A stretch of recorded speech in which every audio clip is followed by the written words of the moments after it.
Praise lord. మీ అందరికీ దేవుడి నామమున వందనాలు. ఉదయకాల సమయంలో దేవుడు స్పష్టంగా మనతో మాట్లాడుతున్న మాట, దేవుని యొక్క వాగ్దానాన్ని మనం ధ్యానం చేద్దాం. కీర్తన గ్రంథం 18వ అధ్యాయం 29వ వచనంలో ఈ రీతిగా రాయబడతా ఉంది, నా దేవుని సహాయం వలన ప్రాకారములను దాటుదును. ఇక్కడ కీర్తనకారుడు మాట్లాడటం ప్రారంభిస్తూ అంటున్నాడు, నా దేవుని సహాయం వలన మాత్రమే నేను ప్రాకారాలు దాటుతున్నా అని చెప్పడం ప్రారంభిస్తూ ఉన్నాడు. ప్రాకారములు అనగా అడ్డుగా ఉన్నవి.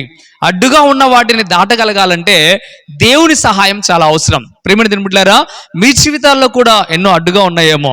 మీ జీవితాల్లో అడ్డుగా ఉన్న ప్రతి దాన్ని దాటాలని ఆశ మీకు ఉంది, కానీ ఒకవేళ దాటలేకపోతా ఉన్నారేమో. దానికి కారణం ఏంటంటే మీ అంతటా మీరు దాటాలని కోరుకుంటున్నారు, కానీ మీ అంతటా మీరు దాటాలని కోరుకుంటే మీరు దాటలేరు. ఎప్పుడు దాటగలరయ్యా అంటే దేవుని సహాయాన్ని కోరితే, దేవుణ్ణి మీరు ఇన్వాల్వ్ చేయగలిగితే దేవుడే దాటిస్తాడు అనే విషయాన్ని మీరు గుర్తుపెట్టుకోవాలి.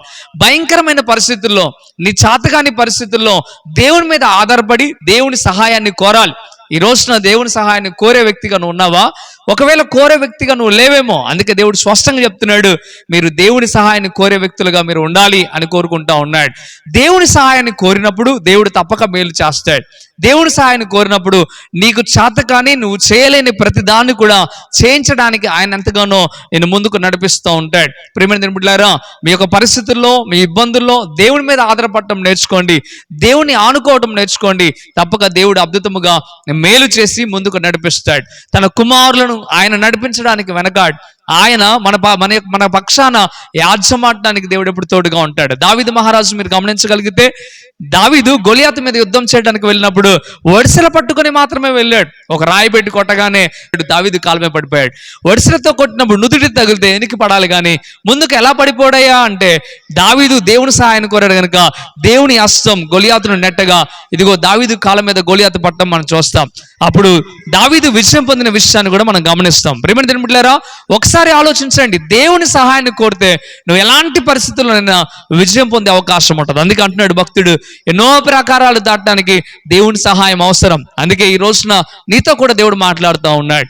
ఈ ఉదయకాల సమయంలో నీ ప్రాకారాలు దాటాలన్నా, నీ ఇబ్బందుల్లోండి, ఇరుకుల్లోండి, సమస్యల్లోండి, కష్టాల్లోండి, బాధల్లోండి, అనేకమైన శత్రు చేతుల్లో నుండి నువ్వు తప్పించబడాలి అంటే తప్పక దేవుని సహాయాన్ని కోరాలి. ప్రభు ఈ మాటలు మీ వినికిడిలో ఉంచును గాక. ఆమేన్. God bless you.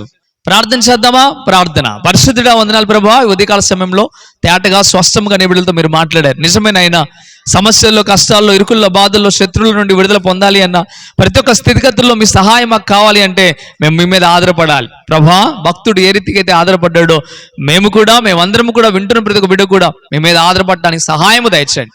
బలపరిచి, స్థిరపరిచి, మేలు చేయమని, కృప చూపించమని యేసయ్య నామములో మిక్కిలి బతిమిలాడి పెట్టుకుంటున్నాము తండ్రి. ఆమేన్. ఆమేన్.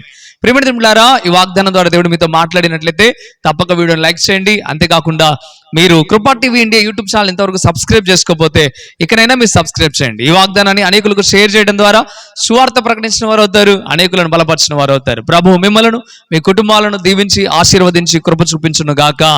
ఆమేన్. God bless you.